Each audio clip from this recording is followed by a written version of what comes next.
So, okay guys, eto another day, another vlog tayo. O yan, pansinin nyo naman guys, Daddy Jepo nyo, santing-santing. Pero una sa lahat, magpipray muna tayo guys at tayo ay may pupuntahan ngayon. So, eto, on the way na tayo guys.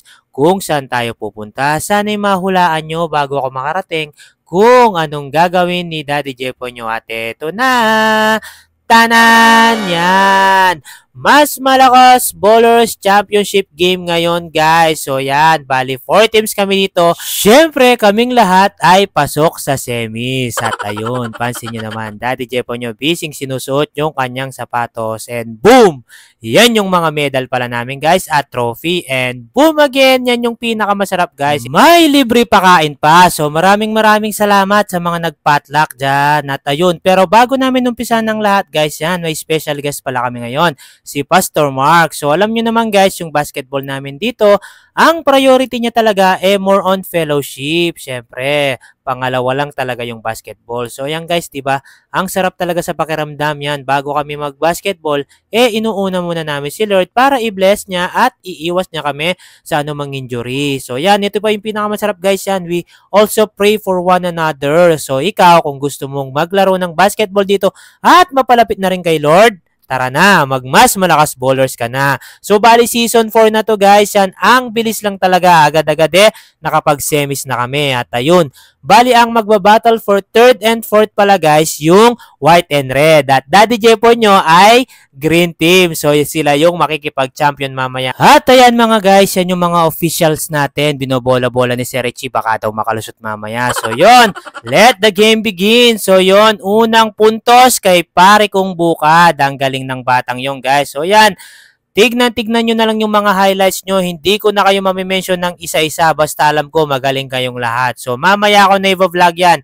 At si Daddy Jepo nyo, titirahin muna itong mga pagkain dito kasi mamaya medyo mapapasabak tayo. So yan guys, 'di ba? Ang sarap talaga lumaro dito. Nagagawa mo na yung hobby mo, busog-lusog ka pa at mapapalapit ka pa talaga kay Lord, 'di ba? Ang sarap sa pakiramdam nung guys. At ayun, tuloy-tuloy lang kami sa pagkain dito ni Boss Richie ko. So kain-kain lang. So after nung guys, yan, tuloy na natin yung pagva-vlog natin sa ating unang laro. At ayun, tuloy-tuloy lang sila guys. Ang ganda ng laro dito, talagang asaran yung dalawang mag-ama. So shoutout sa dalawang Pascual. At ayun, tinirahan ng anak. And after nun, tinirahan ng tatay. And boom, boom, boom, binaril pa niya. Grabe, ang saya lang talaga mga guys. So tuloy-tuloy lang sila dito. And after nun guys, yan, tapos na sila. Hulaan nyo na lang ulit kung sinong nanalo dyan. So yun, yung halftime break pala namin guys, bago magumpisa yung championship, nagkaroon muna ng 3-point shootout. So yan, every team may dalawang representative. So yan, bali 8 silang naglaban-laban dyan guys. Grabe, ang shooter talaga nila. And after nun, mabilisan na lang guys. Yan, nasa white team na tayo at yan pala yung natira. Si Rojas, si Kuyugan at si Basco. And our champion for the 3-point shootout ngayong season yan, si Basco. Ang galing mo naman Brad from red team. So after nun guys, ito pa, isa pa yan, meron pa palang buzzer beater. Yun, pansin nyo naman. Konting drills lang yan guys. At talagang pinariority namin yung mga bata dyan para naman mas mag-improve pa sila. So yan, tuloy-tuloy lang sila dyan guys. Super enjoying the moment yan. Talagang tuloy-tuloy lang kami dito mga guys. So ayun, nasa white team na tayo. Sila naman yung nag-drill. So after nun, yan yung nanalo. Ka-team namin, yan yung bata. Siya yung nanalo sa buzzer beater drill. So after nun, yan, nag-pray muna kami bago namin umpisan yung laro. At Daddy Jepo nyo, warm up muna. Kasi nga malutong na yung buto mo boy. Matanda ka na boy. So yan, warm up lang kami mga guys. Yan, enjoying the moment yun. Daddy Jepo nyo, tumira, hindi pasok. So after nun, let the game begin. So tip in na tayo guys. So tuloy-tuloy lang kami dito. Yan, pansin nyo naman, grabe. Napaka-shooter ni Sir Katapang. So after nun, yan, tuloy-tuloy lang kami. Daddy Jepo nyo, sarap ng pasa nun, no? And after nun, pass break lang. Yan, ang gilas ni Daddy Jepo nyo. Pero ang daming turnover dyan guys. At ayun, patapos na dito. Yon, shoutout kay Travis. Nung nagumpisa na yung 4th quarter, hindi na niya talaga ako iniwan mga guys. Kulang na lang hanggang sa pag-uwi ko. sumama na siya, guardian lang ako. At ayan,